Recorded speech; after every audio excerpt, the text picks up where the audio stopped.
ফেৰিয়ালাৰ ওপৰত এটা লম্পটে সংঘটিত কৰিলে জঘন্য কাণ্ড। ঘৰত কোনো নথকাৰ সুবিধা আদায় কৰি ষষ্ঠ শ্ৰেণীৰ ছাত্ৰীক কৰিলে ধৰ্ষণৰ অপচেষ্টা। হয়, ফেৰিয়ালাৰ ওপৰত এটা লম্পটে সংঘটিত কৰিলে জঘন্য কাণ্ড। ঘৰত কোনো নথকা সুবিধা আদায় কৰি ধৰ্ষণৰ অপচেষ্টা চলালে এগৰাকী 12 বছৰীয়া কিশোৰীক। অভিযোগ অনুসৰি বিশ্বনাথৰ জয়পুৰত ফেৰিৱালাৰ ওপৰত যোৱা এটা লম্পটে পুৰণি মোবাইল আৰু চুলি বিচাৰি উপস্থিত হৈছিল এজন লোকৰ ঘৰত। কিন্তু ঘৰখনত এগৰাকী কিশোৰী অকলে থকাৰ সুবিধা গ্ৰহণ কৰি ধৰ্ষণৰ চেষ্টা চলালে ষষ্ঠ শ্ৰেণীৰ ছাত্ৰীগৰাকী। পুৰণি মোবাইল চুলি ইত্যাদি ক্ৰয় কৰাৰ চলেৰে গাঁওখনত প্ৰৱেশ কৰা জনৈক শ্বেখ নামৰ লম্পটটোৱে ধৰ্ষণৰ চেষ্টা চলাই নেপালী সম্প্ৰদায়ৰ কিশোৰীগৰাকী। কিশোৰীগৰাকীৰ চিঞৰ শুনি লগে লগে পিছফালে বাহিৰৰ পৰা মাতৃ ওলাই অহা দেখা পাই ফেৰিৱালা লম্পটটোৱে হাতত ধৰি ৰাখিছিল কিশোৰীগৰাকী। তাৰ পিছতে উক্ত স্থানৰ পৰা কৌশলৰে পলায়ন কৰে ফেৰিৱালাজন। তাৰ পিছতে কিশোৰীগৰাকীয়ে নিজ মাতৃক ফেৰিৱালাই কৰা জঘন্য ঘটনাৰ বিষয়ে কান্দি কান্দি অৱগত কৰে। ভুক্তভোগী কিশোৰীগৰাকীৰ অভিযোগ মতে কিশোৰীগৰাকীৰ হাত আৰু বুকুত ধৰি ঘৰৰ ভিতৰলৈ নিবলৈ চেষ্টা চলাইছিল লম্পট ফেৰিৱালাজনে।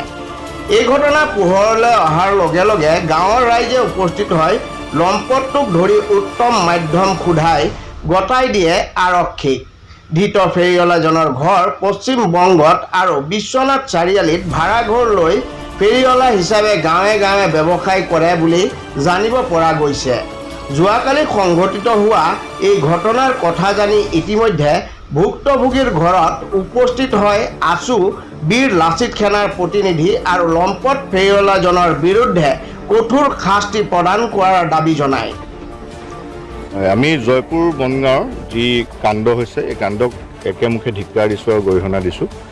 আৰু ইয়াৰ লগত জড়িত যি ফেৰিৱালা ইমান দুঃসাহস কৰিবলৈ তেওঁ ইয়াত আহি এগৰাকী ছোৱালী বা 12 বছৰীয়া ছোৱালীৰ লগত যি মানে কাৰ্য কৰিছে তাক আমি একেমুখে ধিক্কাৰ দিছোঁ আৰু পুলিচ প্ৰশাসনক ইয়াৰ পৰা আমি অনুৰোধ জনাইছোঁ যে কঠোৰৰ পৰা কঠোৰতম শাস্তি তেখেতক বিহিব লাগে।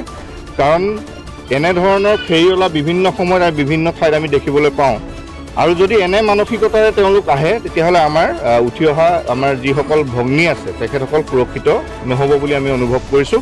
আৰু তাৰ ফলত আমি আচলতে শংকিত হৈছোঁ। এই জয়পুৰ বনগাঁওবাসী ৰাইজ শংকিত হৈছে বা আমি বিশ্বনাথত আজি ইয়াৰ এটা কুপ্ৰভাৱ আমি দেখিবলৈ পাইছোঁ। সেইবাবে পুলিচ প্ৰশাসনক আমাৰ ছাত্ৰ সন্থা পৰিয়ালৰ পৰা এটা দাবী যে কঠোৰৰ পৰা কঠোৰ ব্যৱস্থাৰে তেখেতক শাস্তি বিহিব লাগে। কি গম পাইছে কেনেধৰণে হ'ল ঘটনাটো? তেখেতে কিবা ফেৰিৱালা এজন আহি চুলি সংগ্ৰহ কৰিছিলে, চুলিৰ বাবদ কিবা বস্তু তেখেতসকলক দিয়ে, মণিহাৰী কিবা বস্তু দিয়ে। সেই তেনে কিছুমান কাৰ্যকলাপেৰে আহি এনেকুৱা দুষ্কৃতিকাৰী কাৰ্যকলাপত তেওঁ আচলতে লিপ্ত হৈছে। আৰু এইটো আচলতে আমি দুখ পাইছোঁ আৰু একদম গৰিহণাযোগ্য এটা কাম বুলি আমি অভিহিত কৰিছোঁ। সৰ্বপ্ৰথমে বিশ্বনাথৰ বনগাঁৱত যি জঘন্য কাণ্ড হ'বলৈ গৈ আছিল, যি জঘন্য কাণ্ড হ'ল তাৰ বাবে একেমুখে আমি বীৰ লাচিত সেনা অসম বিশ্বনাথ আঞ্চলিক সমিতিৰ পৰা ধিক্কাৰ জনাইছোঁ। আমাৰ এটাই দাবী, যি দোষীক ইতিমধ্যে কৰায়ত্ব কৰা বুলি আমি গম পাইছোঁ, ইয়ালৈ আহি সেই দোষীয়ে যাতে দৃষ্টান্তমূলক শাস্তি পায় আৰু সেই শাস্তি সকলোৱে গম পায় কি শাস্তি পালে, আৰু সেইটো দেখি যাতে বেলেগে এনেধৰণৰ জঘন্য অপৰাধ কৰিবলৈ যাওঁতে 100 বাৰ ভাবিবলগীয়া হয়।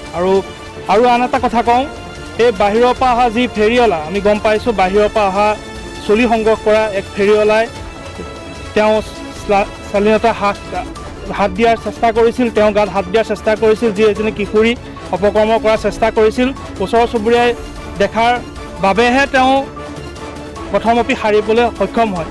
যি এনেধৰণৰ বাহিৰৰ ফেৰিৱালাই আহি পেলাই অসমত এই ধৰণৰ কাণ্ড কৰিছে, আমাৰ মাতৃ ভগ্নীৰ যি সুৰক্ষা আমাৰো দায়িত্ব আছে। সেইবাবে সকলো সজাগ হৈ থাকিব লাগে। এনেধৰণৰ অচিনাকি বাহিৰা মানুহ দেখিলে সকলোৱে চোকা দৃষ্টি ৰাখিব লাগে আৰু দুখীয়া শাস্তি পাব লাগে, এয়া আমি দাবী জনালোঁ।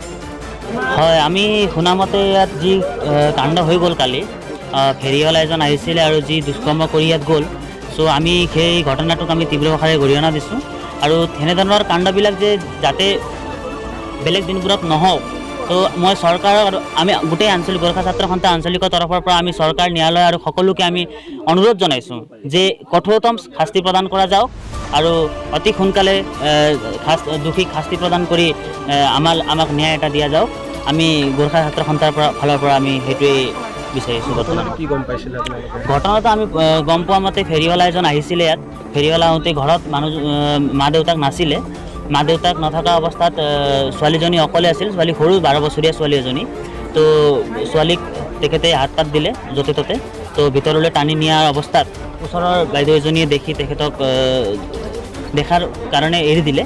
এৰাৰ পিছত ল'ৰাটো গুচি গৈ আছিলে। তো বাইদেউজনীয়ে ছোৱালীজনীয়ে মানে বাইদেউ গৈ ক'লে যে এনেকুৱা তেনেকুৱা কৰিলে কাণ্ডখিনি, মোক য'তে ত'তে হাত দিছে, এনেকুৱা কৰিছে বুলি কওঁতে পিছত ল'ৰাটোক ধৰি তাক পুলিচক মানে দিয়া হ'ল। ল'ৰাটো এতিয়া বৰ্তমান হয় নিবলৈ চেষ্টা কৰিছে বুলি আমি শুনিছোঁ। ওচৰৰ বাইদেউজনীয়ে আমাক কৈছে যে তেখেতক টানি আছিলে, টানি নি ভিতৰলৈ ল'বলৈ চেষ্টা কৰি আছিলে। চ' এনেধৰণৰ কাণ্ডখিনি ইয়াত যিখিনি হৈ গ'ল, সেইখিনি কাণ্ডক আমি চৰকাৰক মই আকৌ এবাৰ কৈছোঁ, চৰকাৰ, ন্যায়ালয় সকলোকে মই অনুৰোধ কৰিছোঁ যে কঠোৰতম শাস্তি প্ৰদান কৰি এই সৰু ছোৱালীজনীক, আমাৰ ভণ্টিজনীক ন্যায় প্ৰদান কৰক বুলি আমি অনুৰোধ কৰিছোঁ। আমি ঘৰত নাছিলোঁ, আমি কামত আছিলোঁ। কামৰ পৰা আহোঁতে ছোৱালীয়ে কান্দি আছিলে। কান্দাৰ সময়তে আমি সুধিলোঁ যে কি হ'ল। তেতিয়া ছোৱালীয়ে ক'লে যে মোক এনেকুৱা কৰিলে, এনেকুৱা ফেৰীৱালাই বুলি খুব কান্দিলে। তেতিয়া আমি তাক ঘূৰাই আনি সুধিলোঁ। সুধোতে সি কৈছে যে এই অকল হাতে দিছোঁ মাত্ৰ, সি এনেকুৱা ক'লে। তেতিয়া ছোৱালী কৈছে নহয়, সি পূৰা হাত পাত কৰিছে বুলি চিঞৰি চিঞৰি কান্দিছে ছোৱালী। আমাৰ দেখা মতে ইমানে। পিছত আৰু আগত কি হৈছে এইটো মানে আমাৰ নবৌয়ে জানে। তাৰপিছত কি হ'ল? পুলিচ পিছত আৰু আমি অলপ তাক ধৰি বান্ধি থ'লোঁ। থোৱাৰ পিছত আৰু থানাত ফোন কৰিলোঁ। থানাই আহি তাক লৈ গ'ল। তাক কিন্তু শাস্তি ফুৰাই হ'ব লাগিব, আমি ইমানেই জানো। আৰু আমাক ন্যায় লাগে, আমাৰ তৰফৰ পৰা আমি ইমানেই ক'ম আৰু। হেৰি